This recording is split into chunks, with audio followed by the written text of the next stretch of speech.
नागपूरमधील मंगलमूर्ती चौकामध्ये एका स्पा सलूनच्या आड सुरू असलेल्या देह व्यापाऱ्याच्या अड्ड्यावर पोलिसांनी धाड टाकलेली आहे, तर 2 पीडितेंची सुटका सुद्धा करण्यात आलेली आहे। एकाला अटक करण्यात आलेली आहे, तर 2 जणांचा शोध अजूनही सुरू आहे।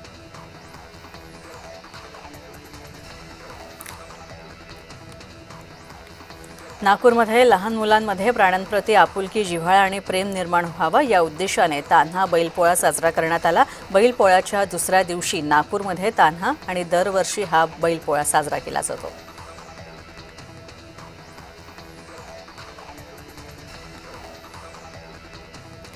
ठाणे रेल्वे स्थानकामध्ये गणेशोत्सवासाठी कोकणात निघालेल्या गणेश भक्तांचे चांगलेच हाल झालेले आहेत, तर रेल्वे स्थानकावर मोठ्या प्रमाणात गर्दी पाहायला मिळाली।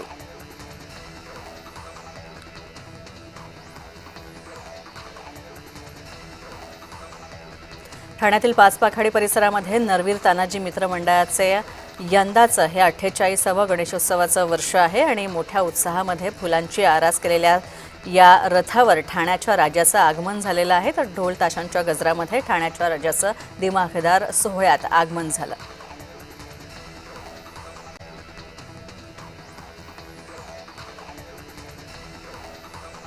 वाशी इथली अण्णासाहेब पाटील उत्सव मंडळाच्या बाप्पाचा भव्य आगमन सोहळा पार पडला, तर वाशीच्या आगमनाधीश म्हणून प्रसिद्ध असलेल्या या लाडक्या बाप्पाला यंदा श्रीकृष्णाच्या रूपात सुदर्शन चक्रावर विराजमान अवस्थेत आणण्यात आलेला आहे, तर ढोल ताशांच्या गजरामध्ये फटाक्यांच्या आतिषबाजीमध्ये लाडक्या बाप्पाचा आगमन सोहळा पार पडला।